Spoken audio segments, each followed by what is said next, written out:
Amityville, New York. November 13th, 1974. 6 members of the DeFeo family were found dead in their beds. Victims of a brutal mass shooting carried out by Ronald Butch DeFeo Jr., the eldest son. Butch claimed he had no memory of committing the crime, insisting that voices had told him to do it. His chilling defense only added to the macabre aura surrounding 112 Ocean Aventua, sprawling Dutch, colonial-style house with white siding and ominous black shutters. Less than a year later, George and Kathy Lutz, along with their 3 young children, moved into the infamous home. They knew about its dark history, but believed they could start fresh. What followed was 28 days of unimaginable terror days that would leave an indelible mark on American folklore. Moving in, the Lutzes arrived at 112 Ocean Avenue on December 18, 1975. To them, the house seemed like a dream come true. Spacious rooms, a boathouse overlooking the canal, and plenty of land for their kids to play. The previous owners had sold it below market value due to its grim reputation, but George and Kathy weren't superstitious. They chalked up the murders to human madness, not supernatural forces. On their first night, however, things began to feel off. As George explored the basement, he noticed something peculiar: a small red room tucked away behind a hidden door. Its walls were painted a deep crimson, almost blood-like, and there was no explanation for why it existed. It felt oppressive, as if it didn't belong in the house or this world. That same evening, as the family settled in, Kathy began having vivid nightmares. She dreamed of a hooded figure standing over her bed, its face obscured by shadow. She woke up screaming, drenched in sweat. George dismissed it as stress from the move, but deep down, both of them sensed something wasn't right. The unseen presence over the next few weeks, strange occurrences escalated rapidly. Doors slammed shut on their own. Cold spots appeared throughout the house, even when the heat was cranked up. And then there were the flies, an inexplicable swarm that descended upon the property despite the freezing winter temperatures outside. One night, George woke up paralyzed, unable to move or speak. He saw a pair of glowing red eyes staring at him from across the room. When he finally regained control of his body, he bolted out of bed, convinced someone or something was watching him. Kathy, too, experienced bizarre phenomena. She would wake up with mysterious bruises all over her body, as though invisible hands had beaten her during the night.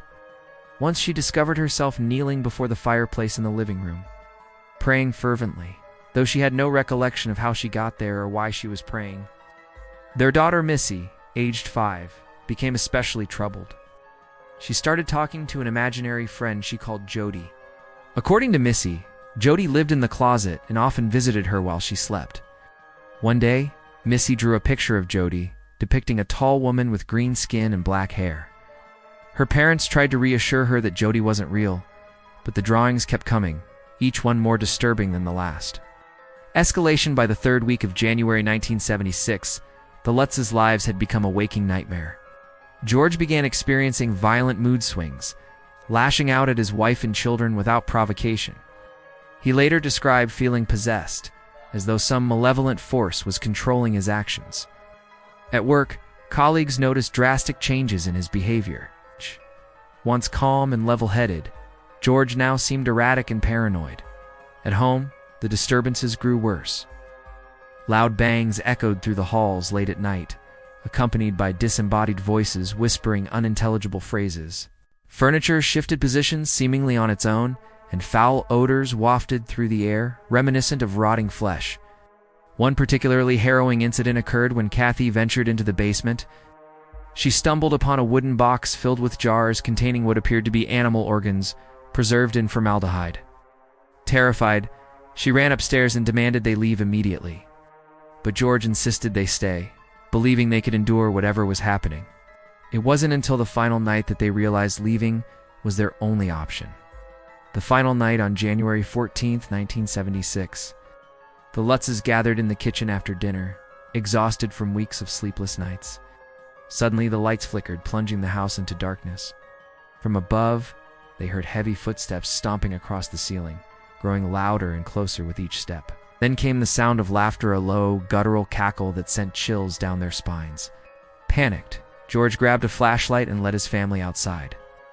They huddled together in the freezing cold, watching as the windows of their home glowed faintly from within, even though no lights were turned on. Kathy swore she saw faces peering out from behind the curtains, their features twisted in agony. Unable to bear another moment in the house, the Lutzes fled in their car, abandoning nearly everything they owned. They drove straight to a relative's house, where they recounted their ordeal in stunned disbelief. Aftermath, word of the Lutz's experience spread quickly, thanks in part to their decision to share their story with paranormal investigators Ed and Lorraine Warren. The couple conducted an inside the house and claimed to have encountered powerful demonic energy. Their findings, along with interviews with the Lutzes, formed the basis for Jay Anson's best-selling book, The Amityville Horror. Published in 1977, while skeptics argued that much of the story was fabricated for profit. Others pointed to corroborating evidence. Neighbors reported seeing swarms of flies around the property during the coldest months of the year. A priest who blessed the house shortly after the Lutzes moved in claimed he was attacked by unseen forces and heard a voice growling, "Get out." Investigators also noted structural anomalies in the house, including odd angles in the architecture said to attract negative energy. Regardless of whether the events truly happened as described, the legend of 112 Ocean Avenue endures. Subsequent owners have reported unexplained phenomena, though none have matched the intensity of the Lutz's account. Today, the house remains standing, its address changed to deter curiosity seekers. But its reputation as a place of terror is etched into popular culture. The lingering question, was the Amityville Horror a case of genuine hauntings? Or was it a psychological breakdown exacerbated by the house's tragic past? Some believe the spirits of the murdered DeFeos lingered, seeking vengeance or closure. Others think the house itself was cursed, built on cursed ground, tainted by centuries of evil. Whatever the truth may be, one thing is certain. The story of the Amityville Horror taps into our deepest fears, the fear of losing control, of being invaded by forces beyond comprehension, of finding ourselves trapped in a nightmare we cannot escape. And so, the tale continues to haunt us, reminding us that sometimes the most terrifying stories are those rooted in reality. It's because somewhere in a quiet corner of Long Island, the echoes of 112 Ocean Avenue still reverberate, waiting for their next victim.